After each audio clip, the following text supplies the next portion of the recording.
আপনার Facebook news ফিডে যা দেখছেন তার অর্ধেকটাই হয়তো আপনাকে সত্য জানাতে নয়, বরং আপনার বিশ্বাস আরও শক্ত করে দিতে।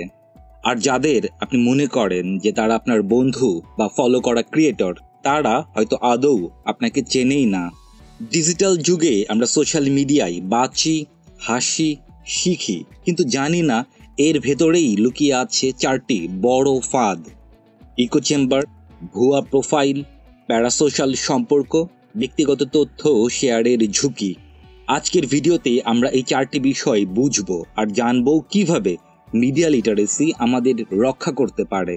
ইকো চেম্বার মানে হলো আপনি শুধু সেই খবর ও মতামতই দেখবেন যা আপনার আগের বিশ্বাসের সঙ্গে মিলে যায়। যেমন ধরুন, আপনি কোনো রাজনৈতিক দলের পোস্টে বেশি লাইক দেন, অ্যালগরিদম তখন ঠিক করলো আপনাকে শুধু ওই দলের কন্টেন্টই দেখাবে। ফলাফল, আপনি ভাবছেন সবাই আপনার মতোই ভাবে, অথচ বাস্তবেই সমাজটা অনেক বৈচিত্র্যময়। নির্বাচনের সময় বা সামাজিক ইস্যুতে এই ইকো চেম্বারগুলো ভয়াবহ ভূমিকা রাখে। মিথ্যা তথ্য, গুজব বা পক্ষপাতমূলক পোস্ট এক দল থেকে অন্য দলে ছড়িয়ে পড়ে। তাই মাঝে মাঝে ভিন্ন মতের পেজ বা নিউজ সোর্স ফলো করুন, নিজের বিশ্বাসকে চ্যালেঞ্জ করুন, তবেই সত্যকে চিনবেন। ফেসবুকে কেউ আপনাকে অ্যাড রিকোয়েস্ট পাঠালেন, তিনি কি সত্যি মানুষ নাকি কোনো বট? অনেক ক্ষেত্রেই দেখা যায় ভুয়া অ্যাকাউন্ট তৈরি করে গুজব ছড়ানো হয়, কখনো ধর্মীয় উত্তেজনা ছড়াতে, কখনো রাজনৈতিক প্রোপাগান্ডা চালাতে। রিপোর্ট অনুযায়ী রিউমার স্ক্যানার দেখেছে 70% বেশি ভুয়া অ্যাকাউন্টের উৎস দেশের বাইরে। তারা ছবিও চুরি করে, পরিচয়ও বিকৃত করে। তাই নতুন প্রোফাইল দেখলে about, photo timeline, mutual friends check করুন। সন্দেহ হলে রিপোর্ট করুন, শেয়ার নয়। এই ইনফ্লুয়েন্সার কি আপনার বন্ধু? না, আপনি শুধু তার ভিডিও দেখেন, তবু মনে হয় তিনি আপনাকে চেনেন। এই একমুখী সম্পর্ককেই বলে প্যারাসোশ্যাল সম্পর্ক। বাংলাদেশে এখন ইনফ্লুয়েন্সার কালচার বাড়ছে।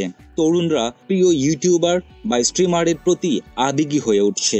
তাদের বলা কথা অনেকেই সত্য ধরে নেয়, যদিও সেটা স্পন্সর্ড কন্টেন্ট বা প্রমোশনাল বিজ্ঞাপন হতে পারে। তাই ইনফ্লুয়েন্সার কিভাবে আয় করে তা জানুন। কোনো মত বা প্রোডাক্ট বিশ্বাস করার আগে ভাবুন, এটা কি প্রমাণ ভিত্তিক? আপনি কি জানেন একটি ছবি দিয়েই কেউ আপনার লোকেশন, সময় এবং ঘরের ভেতরের অবস্থা জেনে ফেলতে পারে? বাংলাদেশে হাজারো মানুষ ফেসবুকে নিজের ফোন নম্বর, লোকেশন বা পরিবারের তথ্য প্রকাশ করছে, কিন্তু তারা জানে না এগুলো হ্যাকার বা প্রতারকের হাতে যেতে পারে। তাই লোকেশন ট্যাগ অফ রাখুন, পাবলিক পোস্টে ব্যক্তিগত তথ্য দিবেন না, প্রাইভেসি সেটিংস নিয়মিত আপডেট করুন। মিডিয়া লিটারেসি মানে হলো শুধু কন্টেন্ট দেখা নয়, বরং প্রশ্ন করা, এটা কে বানিয়েছে, কেন এটা আমাকে দেখানো হচ্ছে, তথ্যটা সত্যি না গুজব?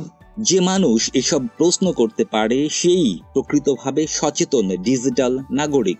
আমরা যত বেশি সোশ্যাল মিডিয়া ব্যবহার করি, তত বেশি নিজেদের জানা উচিত কোনটা বাস্তব, কোনটা প্রভাব। মিডিয়া লিটারেসি আমাদের শেখায় কিভাবে সোশ্যাল নেটওয়ার্কের ইকো চেম্বার ভেঙে সত্য ও সহমর্মিতার জগতে প্রবেশ করা যায়। শেয়ার করার আগে ভাবুন, বিশ্বাস করার আগে যাচাই করুন।